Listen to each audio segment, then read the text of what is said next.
kawan, gimana kabarnya hari ini? Jangan lupa tersenyum ya. Kali ini kita akan bahas kelanjutan keseruan dari cerita di chapter sebelumnya. Untuk yang belum menonton chapter sebelumnya, tonton dulu ya kawan.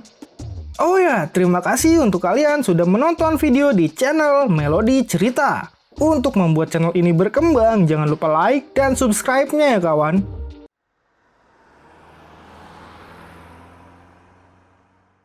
Oke kawan, kita mulai perjalanan imajinasi cerita ini. Aktifkan imajinasi kalian ya.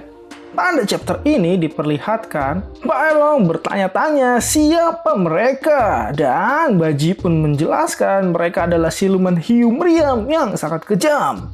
Sepertinya saat ini ia ingin menyerang. Terlihat siluman itu pun mengatakan sangat senang dengan kedatangan Tan Sanzang. Kegagalan saat itu tidak pernah dia lupakan. Tan Sanzang pun menyapanya dan dia bernama Nona dari kerajaan Bixi. Tan Sanzang pun bertanya apa dia ingin membuat masalah lagi. Dan dia mengingatkan saat itu dia telah dibebaskan. Nona Bixi pun berkata, jangan mengajarinya. Dan dia tidak akan berhenti sampai negeri peri duyung hancur. Dia sudah bukan lagi bagian dari kerajaan duyung. Dia sudah keluar karena dia telah bertransformasi dan bertambah kuat. Dia dianggap orang asing di negeri duyung. Dan itu semua karena dia adalah ras duyung yang paling berbeda. Dan Baji pun berkata ada jenis duyung tertentu. Seperti yang Baelong lihat, semua peri duyung begitu damai dan bahagia.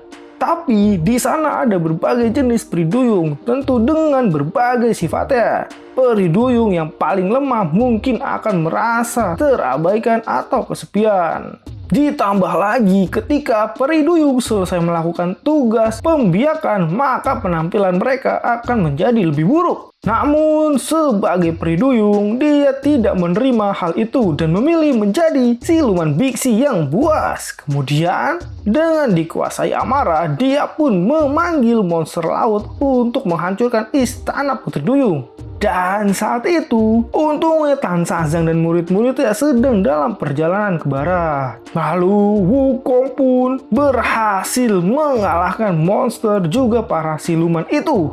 Mereka pun berteman baik dengan para peri duyung, lalu melanjutkan perjalanan dengan lancar. Baelong pun baru tahu kalau mereka pernah mengalahkan para siluman buas itu. Dan Baelong pun berkata dia tidak menyangka kalau peri duyung yang cantik bisa berubah sejauh itu. Baji pun berkata lagi, dia sudah mengatakan pada Baelong untuk berhati-hati dalam berbicara di kerajaan peri duyung karena mereka juga bisa membantunya. Lalu datanglah sekelompok prajurit duyung. Mereka berkata pada Nona Bixi kalau ratunya telah mengusirnya dan bagaimana dia kembali. Dia pun kembali menyuruh Nona Bixi untuk pergi. Namun siluman itu berkata, negeri duyung adalah asalnya. Jadi kenapa dia tidak boleh ke sana? Para prajurit duyung itu pun mengingatkan, lebih baik dia pergi daripada mereka harus berurusan lagi karena sebelumnya dia sudah gagal. Namun Nona Bixi berkata, terakhir kali dia hanya mengandalkan pasukan laut. Namun kali ini berbeda. Ternyata dia membawa yang lebih baik, yaitu pasukan kegelapan. Ya, dewa kegelapan yang dipimpin oleh Di Sitian. Tan Sanzang dan murid-muridnya pun kaget dengan kedatangan dewa-dewa kegelapan itu. Bahkan Kaisar Kegelapan pun sampai turun tangan. Dan Kaisar Kegelapan Di Sitian pun berkata, dia dengar ada monster kuat di sana. Jadi dia datang dan tempatnya sungguh menarik. Kaisar memiliki barang penting yang dicuri oleh orang yang sedang berada di istana peri duyung. Sekarang pencuri itu bersembunyi di sana. Dia yakin semua penghuni di sana pasti tahu. Kedatangan dewa gelap itu pun mengagetkan para prajurit duyung. Dan para prajurit duyung itu pun memperingatkan para dewa kegelapan untuk tidak mengusik mereka. Dan akhirnya Di Sitian pun berkata dia tidak berminat untuk ikut campur konflik kerajaan Biksi dan peri duyung. Tapi negeri duyung melindungi para pencuri itu. Dan Tan Sanzang beserta murid-muridnya lah yang telah mencuri kitab suci miliknya. Bahelong dan Tan Sanzang pun mengatakan itu adalah sebuah kebohongan. Namun tiba-tiba muncullah siluman laba-laba yang mengatakan mereka menjadi panik karena mereka merasa bersalah.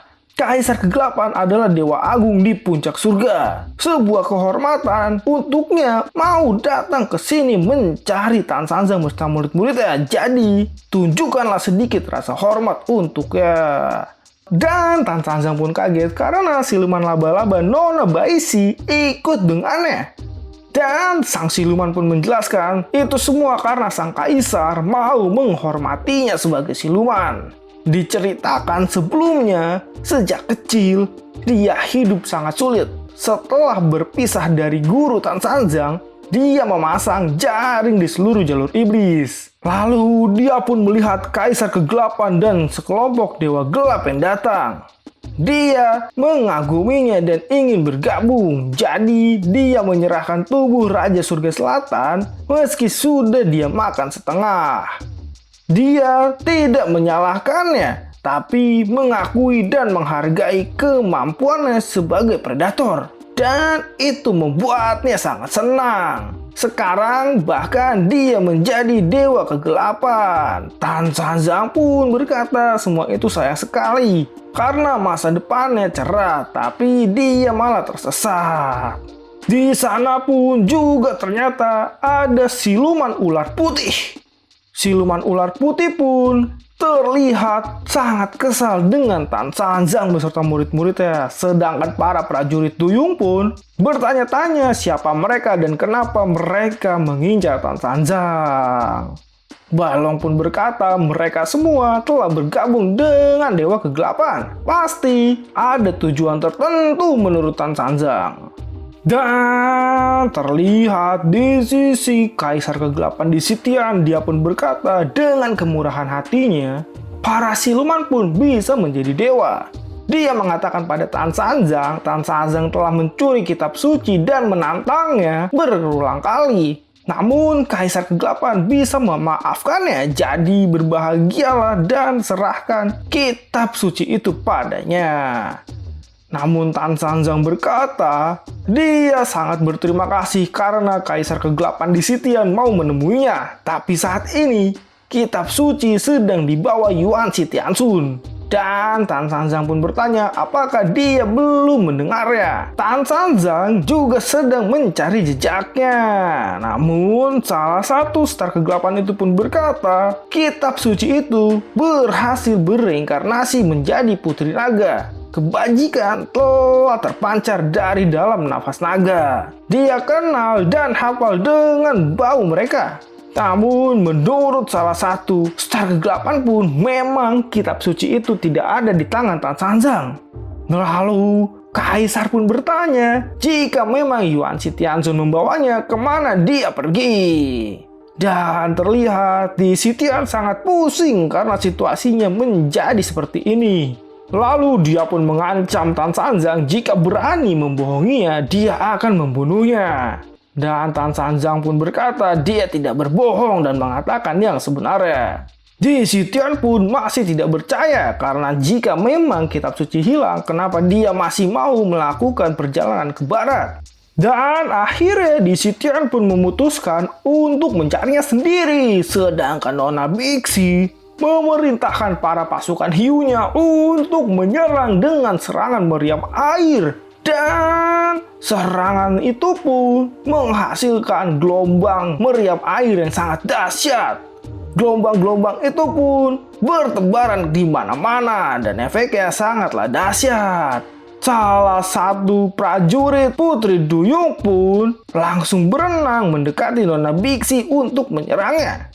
Terlihat prajurit itu sangat kesal dengan Nona Bixi karena dia membawa Dewa Kegelapan untuk menghancurkan negerinya sendiri. Namun, Nona Bixi tidak peduli dengan itu.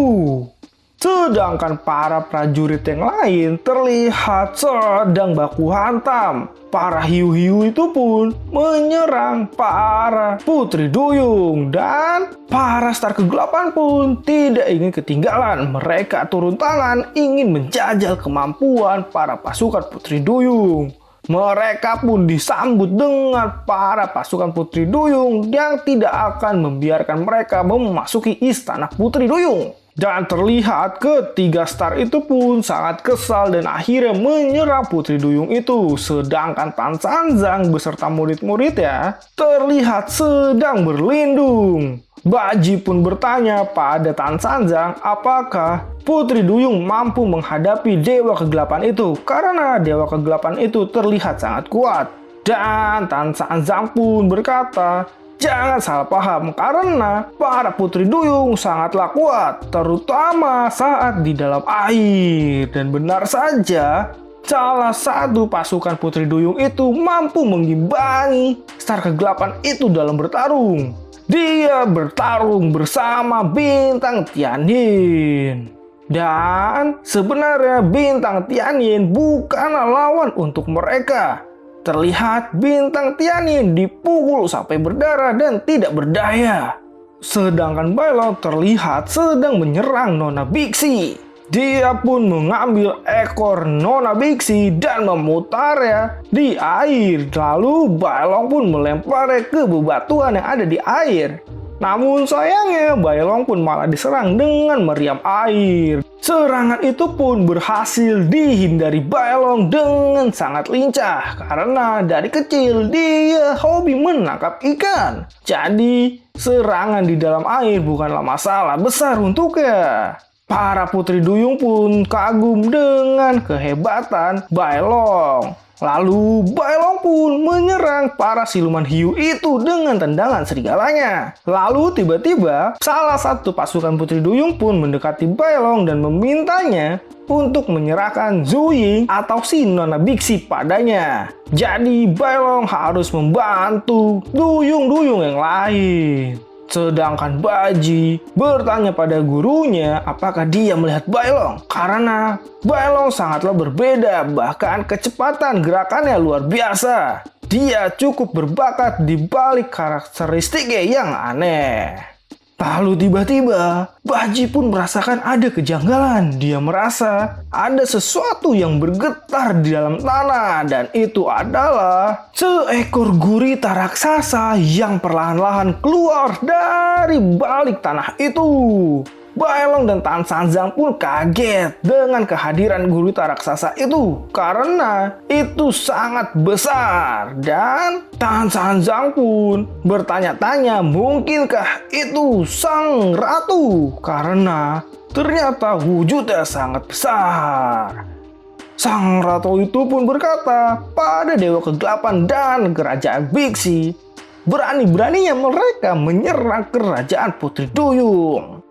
Namun sayangnya cerita pun selesai sampai di sini kawan.